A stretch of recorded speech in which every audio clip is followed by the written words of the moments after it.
मी जास्त बोलणार नाही, पण बच्चूभाऊ बोलत होते तेव्हा डोळ्यासमोर चालत होतं की दिव्यांगांना ई रिक्षा व्यवस्थित मिळाली नाही म्हणून औरंगाबाद मध्ये एका अधिकाऱ्याच्या कानाखाली वाजवणारे आपले भाऊ आहेत. हे लोकांसाठी करणारा व्यक्ती आहे. मी तुम्हाला एवढंच सांगेन की छत्रपती शाहू महाराज, आंबेडकर, फुले या सगळ्यांची छवी एकाच व्यक्तीमध्ये आहे. आणि मी याबद्दल पण बोललो होतो, जे आंबेडकरांनी 50-80 वर्षापूर्वी दलित शोषणासाठी केलं तेच आज बच्चूभाऊ दिव्यांगांसाठी करत आहे. ते आमच्यासाठी आंबेडकरांपेक्षा कुठेही करत. खर तर इथली लढाई लढणं फार महत्वाची आहे आणि इथे जाधवच्या माध्यमातून धनंजयजी आम्हाला भेटले. खर तर निवडणूक हे माध्यमच असतं कार्यकर्ता जोडवण्याचं, कार्यकर्ता सामान्य माणसासाठी लढण्याचं. आणि मला अतिशय इथं आनंद आहे का ज्या पद्धतीनं लढा उभारता आणि जो धनंजयजीच्या माध्यमातून कार्यकर्ता भेटलेले आहे हे प्रचंड ताकद उभी करेल. इथले जे काही आपण पाहतो ज्या भूमिकेनं ठाकूरनं राज्य केलं त्याची कूरथट्टा सामान्य माणसाची केली तर उकळून फेकण्याचं काम नक्की करू. सामान्य माणसाला न्याय देऊ साधं टँकरला पाणी भेटत असेल, घ्यावं लागत असेल, दुर्दैवच आहे. या देशाची आर्थिक राजधानीच्या बाजूला वसई विरारला टँकरला पाणी द्यावं लागतं याच्यासारखं दुर्दैव नाही. पाणी पण बंद करणार असं म्हणाला, करावंच लागेल.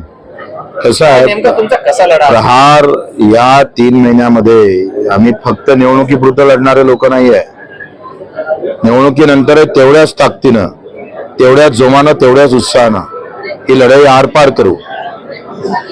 जे काही आम्ही बोललो ना, ते शिक्षण असेल, आरोग्य, हेल्थ असेल, IT पार्क असेल किंवा अधिक काही महत्वाच्या गोष्टी आहे.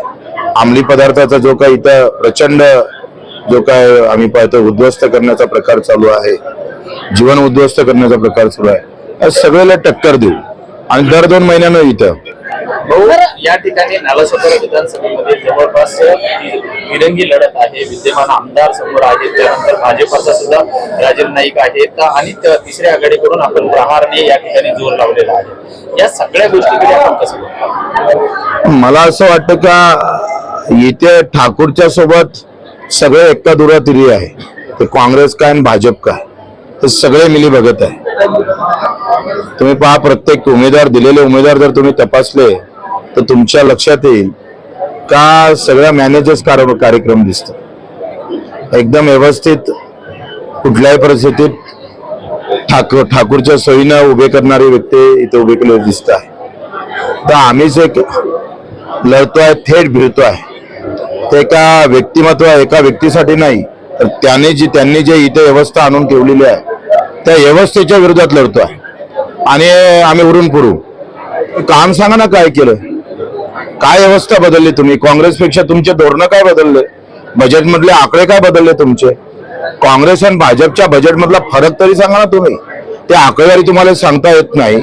आणि गरिबाच्या माथ्यावर, डोक्यावर, त्याच्या बापाच्या छाताळ्यावर हात पाय टाकून धर्माचे झेंडे लावत असाल, ते मुस्लिम असू दे का हिंदू असू दे त्याचं आम्हाला काही करायचं नाही आहे. प्रश्न महत्वाचा आहे का इथं जो गरीब आहे, कष्टकरी आहे, जो आज अडचणीत आहे, प्रचंड समस्या जगतो, तो त्याला आम्ही पाहतो झोपायला साधी जागा नसतं. अशा सुखासाठी लढायचं का धर्माचे झेंडे घेऊन पुन्हा आम्ही पाहतो धर्मयुद्ध करायचं, अशी पद्धत जे काही ते आणत असेल तर त्याचा विरोधच होणार. बटेंगे तो कटेंगे नहीं, जोड़ेंगे, साथ में रहेंगे, पूरा हिंदुस्तान खड़ा कर देंगे. या पद्धतीने आम्ही समोर जाऊ. दुसरा विषय सर्वात महत्वाचा आहे की आज लोकशाहीची थट्टा मानल्या जात आहे. आजपर्यंत असं कधीही कुणाची प्लेन किंवा कुण्या आमदारांच्या त्याच्या गाड्या तपासल्या नाहीत, परंतु ही जी ज्या पद्धतीने तपासणी होते त्या पद्धतीने कुठेतरी लोकशाहीची थट्टा मानली असं मला असं वाटत होतं की न्यायालय, निवडणूक आयोग हे खूप पारदर्शक काम करतं. पण तेव्हा राणाचा जेव्हा रिझल्ट ऐकला आणि उद्धव साहेबांची जे बॅग तपासली तेव्हा निवडणूक आयोग सुद्धा पक्षकार्यासारखे वागत असेल तर लोक बोटानं बटन दाबणं सोडून देईल, हातात हत्यार घेईल.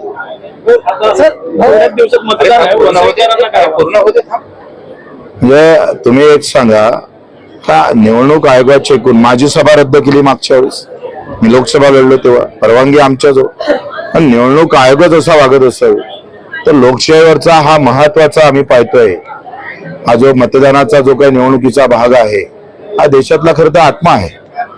कारण लोकशाही निवडणुकीच्या माध्यमातून आम्ही ज्या पद्धतीनं जायचा प्रयत्न करतो किंवा माणूस माणूस जोडण्याचा जो प्रयत्न होतो निवडणुकीत, तोच जर तुम्ही आम्ही पाहतो त्याचा हत्यार करत असाल निवडणूक आहेत म्हणून, तर लोक हत्यार हाती घेईल. भाऊ, शरद पवार, उद्धव ठाकरे, राहुल गांधी, नाना पटोले हे वोटचे सेनापती आहेत असं म्हटलेलं आहे सज्जाद प्रेमानी, काय सांगाल? पण तुम्ही त्यांना वोट जिहादचे सेनापती म्हणतात, तुम्ही कोण आहे? तुम्ही दुसरा जिहाद आम्ही पाहतो दुसऱ्या पद्धतीनं समोर जात आहे. तर मला वाटतं हे चुकीचं आहे. धार्मिकता ही निवडणुकीतला विषय असू शकत नाही.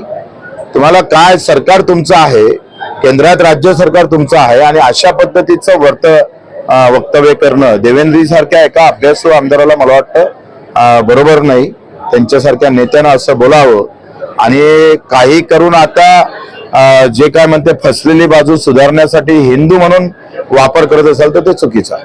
अहो, तुम्ही शेतकरीसाठी काम करता, आज महागाई रेट पडले आहे, तुम्ही शेतकरीसाठी काम करता, महंगाई पडली आहे, महाग आहे. तुम्ही एक सांगा, कांद्यावर मी बोललो, कांदा स्वस्त झाला पाहिजे आणि तो स्वस्त भेटला पाहिजे म्हणून राजकारण होतंय, तर गरिबांना स्वस्त धान्य दुकानातून कांदा द्या ना. पण